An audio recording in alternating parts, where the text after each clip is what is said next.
the whatchamacallit, video.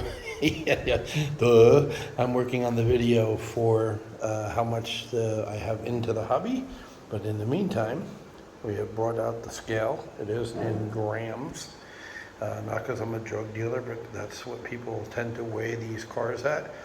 So our very first car is an F1 Scalextric, 65.7, 65.8 grams.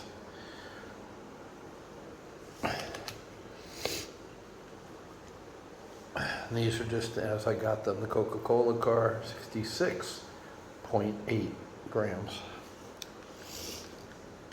Oh, the Philly Flyer with the heavy magnet, 80 grams. Fat boy, you fat bastard. 80.1, yeah, 80 to 80.1.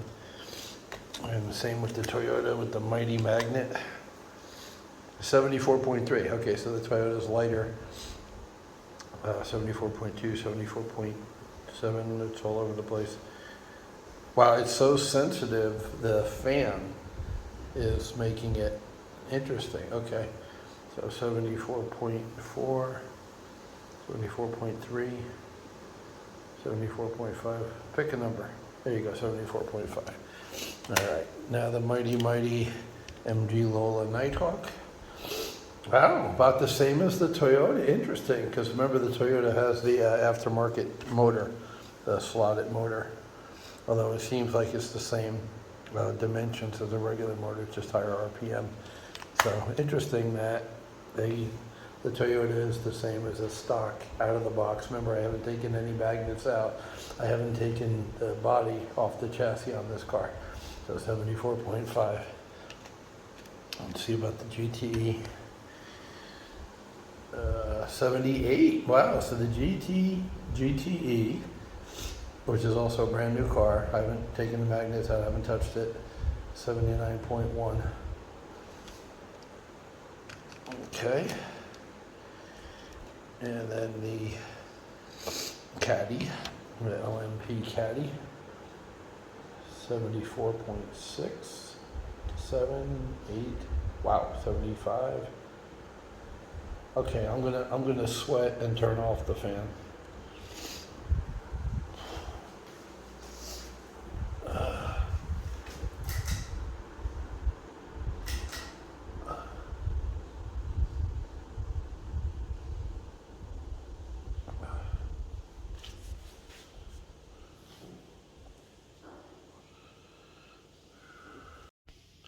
Okay. With the fan off, it's stable now, 74.8. So let me go back real quick on the ones that were jumping around real fast. Okay, 66. See, without the fan on, it stays. It's not the scale. The fan was on high, but it's nighttime. I'm not sweating. I'm not hot. So, okay, 66.7. So the Coke is a little bit fatter than the other guy. 74.4, yeah, see how it's stable now? It's not going up and down without the fan on. 74.3. Okay. Just got to give it a second to settle. And then it stays there. 80.2. So that's still fat boy.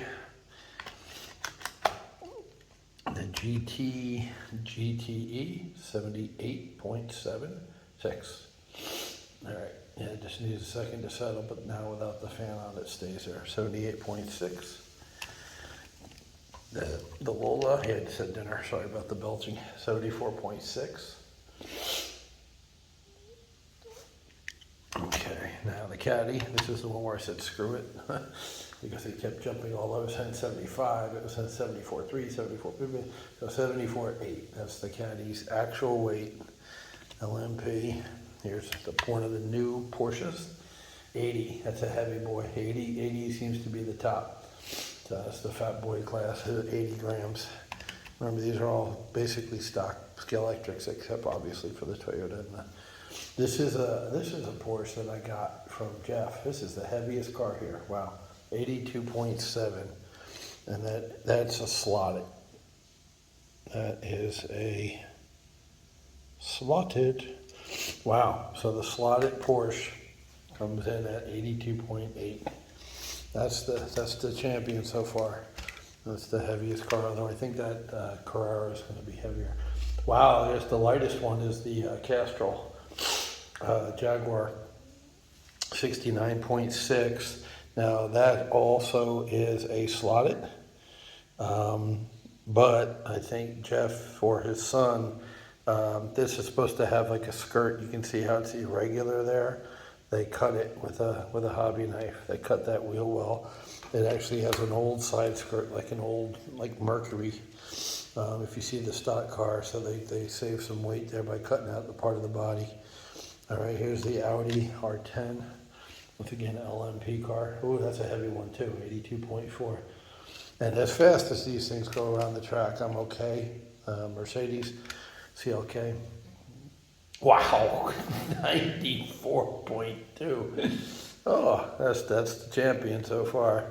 Yeah, that's a Scalextric car, and it's missing a part.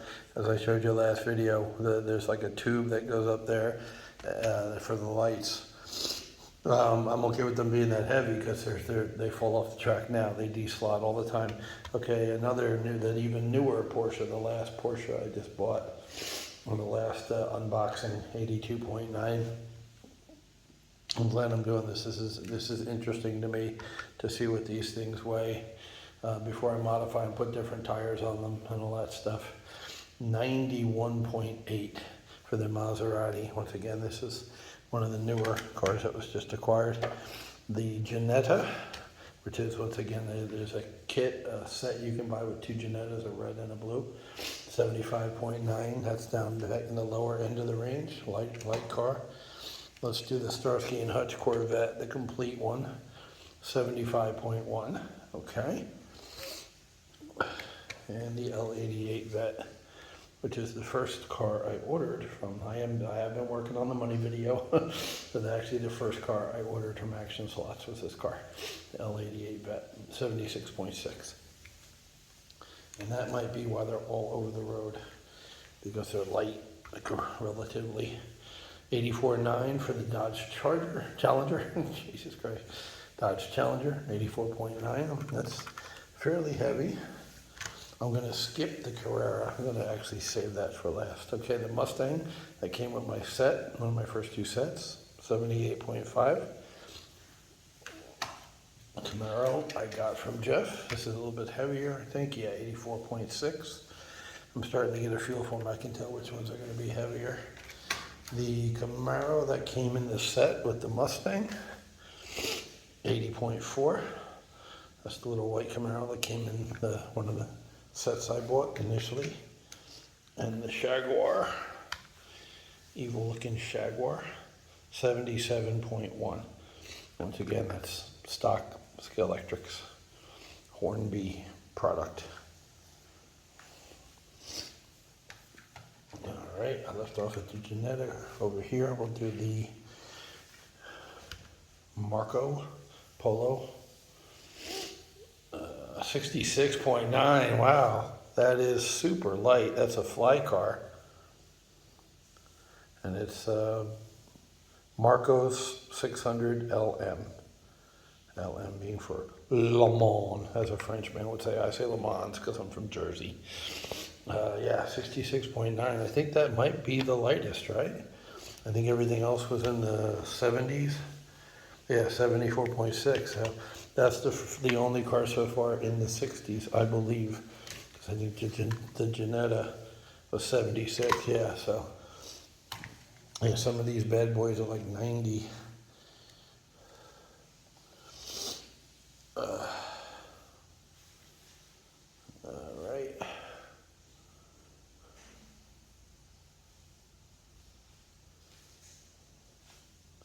This is the Lister, which has that very interesting configuration with the chassis, like back half. I put it back together. It's running against 79, so not one of the lightest, not one of the heaviest. But you see how the screws there in that compartment. This whole thing comes loose. You see it just slides in there with a tab, and I did have to like snap it back because it was glued. The headlight was glued to the chassis. So when I put it back together, I had to snap it. Oh, the Chaparral. Let's check out the mighty Chaparral. 79.3. All right, so by far that Marcos little fly car is the lightest so far. Here's a Ferrari I got from Jeff, 79.9. So we're starting to see normal, right? Just a regular stock, off the shelf. Used obviously doesn't make any difference in weight. It weighed the same, although it has fur and fuzz. All right, well, there's a 69. Okay, 69.9, so he's just under 70. So that Porsche I got for Marcos is still lighter, but that's one of the lighter cars. The $15 Porsche I bought because it had gook on it, it had schmigma, it had sticky stuff, and I just wiped it down with one of those baby wipes like you clean a baby's butt with, and it came off. I never even have to use the goo gone and cleaned right up. Okay, this is a fly car also, 81. They put big ass tires on it. That's obviously not stock with it sticking out of the wheel well and all that. Which for the right car, I wouldn't mind that. Maybe the Challenger or one of the Camaros. I think the tire sticking out look cool, but on the Lola, I don't think it looks all that cool. 71. All right. So the blue one is 71, and I'm sitting here gabbing about tires. But why is the white one 10 grams heavier than the blue one? Interesting. Because it doesn't have those obscene tires. It has regular tires. So interesting. They're both fly. They're both T70 Lolas. So very interesting that this one is 10 grams heavier. Okay. And the last Scalextric cars before I weigh the Carrera are the two GT40s that came in the set. 72, they're on the lighter side. They're close to the bottom. They're like in third or fourth place. 71.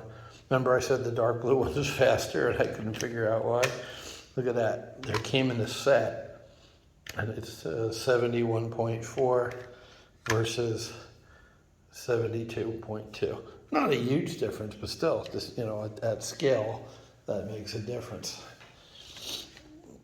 And bum, bum, bum, bum. The one that I said I could feel in my hand was heavier than the rest. Let's see if I know what the hell I'm talking about or if I'm smoking dope again. Yo, yeah, there you go. There you go, fat boy. Yeah, Carrera, way heavier at 103 grams, by far the heaviest car. The next was 94, I think, and it's missing, I guess the digital stuff to run on a digital track. So even missing some pieces, which are some grams, this pig still weighs 103 grams. So there you go. That's the heaviest car I have. I could feel it when I took it out of the box. And I didn't know, the reason I'm glad I did the weighing, that this one is the lightest car I have, only 66.9 grams. The only car I have on the bench right now. I got this cool thing today, the little stand, little worker magnifying glass, little grabby hands to help solder stuff, a soldering station basically. So the only car I have, and it's in pieces, is the Ninco. So yeah, it's only 39. So just the chassis is 20. Just the body is 18. And that's got the front axle too. Let me get the motor and the rear axle. This might be the lightest car. All right, there's the rear axle. And there's the motor. So that is the entire car. I'll weigh it again when it's put back together, but for right now, 70, yeah, there you go. That is one of the lighter cars I have, the Ninco angle winder. That's second to the, which was the other lightest one, the Janetta. One of them was like 69 point something. So right now the Ninco would come in third place, but we'll see when I actually assemble it if it's heavier than 70 grams. So cool. There you go. I noticed the Camaro was heavier when I was taking it out of the box doing the unboxing. I could tell it was way heavier. So yeah, 1029. If we leave it sit there long enough, it will be 10. There you go, 103. So yeah, that's and you know, you might say, ooh, that's 7 or 8 grams heavier than your a lot of these cars are in the high 80s, low 90s. But that at scale speed, that matters. And thanks to Mark, one of our viewers, members, subscribers, he mentioned that this guide is deeper than the stock Scalextric guide. So before I did get this running around the track after taking it over to the bench, but I left the Carrera guide in. That makes it sit too high in the track, and because it's sitting too high, the wheels, just like the back wheels, are zero grip like people do with front wheels, but putting nail polish and stuff on them. They just slip and slide like they're running on ice. They don't get any traction. So I am going to replace the Carrera guide with a one of the blue ones. Actually, when I bought the MG Lola, it came with 3 or 4 extra guides. So I'll put the little blue one on. It works well for the Lola. It should work for the Camaro, and then this thing should get some traction, and I'll be able to test it. I got an idea, and I'll share it with you guys now. This has been my little test track. I've been running all these cars on it, and it's okay, but once again, I feel the need for speed, right? And just it's in my blood. So I'm looking at this going, that's a really nice long straightaway. If I were to replace those 2 hairpins with the old 22 and a half degree, this piece, that piece, that piece, that piece, that piece, that piece, that piece. If you remember when I had the original configuration, I had one of these 9-foot boards over here on this side with the little small desk table in the middle, right? It was a U shape. And I had an oval on the 9-foot table. On that, I had a curve that took up all 4 foot because it was made up exclusively of that 22 and a half degree curvature, right there, which that, you can see those are the new borders I bought for it, and I haven't painted yet. So if'n, that's a technical term, if'n I get rid of temporarily those 2 hairpins and just make the one big long 22 and a half degree curve, it takes up all 4 foot of the stable. I know from prior, I could just run the track back down here. So it'll just be 2 long straights connecting down there. I probably still have to do something like this. Yeah, I had to do a little S curve to get down to that bank, because obviously the bank is narrower there. That's tighter. It's a little more than half of the thing, but I can make that work. So I'm thinking I got the urge tonight to make it one big long track, especially because I got those long pieces in. So I don't even have to take the paint off of them just to make the track work. And that ultimately might be a better test track for these cars, just to see how they all run, as received by me, which is most of them are used except for the GTE and the Nighthawk. Those are absolutely new, and they're not new anymore because I've run them around the track several times. But basically they're new and everything else is used. And I don't know for how long and how many laps and how long they sat and all that stuff. But anyway, I'm getting a hankering for that straightaway, because the most fun I've had since I bought the track is when I had this track working with the aftermarket power supply, and I could shoot a car down that big, long, frigging straight. I mean, it's just it's almost 18 feet, you know, minus what you need for the curves there at the end, you know, with a foot maybe you take away, so 16 foot. 16-foot straightaway. It's fun. It's just a blast. You can really open the cars up and let them out. So anyway, there's the weighing, and I'm giving you guys a heads up at what I'm probably going to wind up doing in the next day or two, which is make a test track out of a very simplified, elongated oval on these two boards.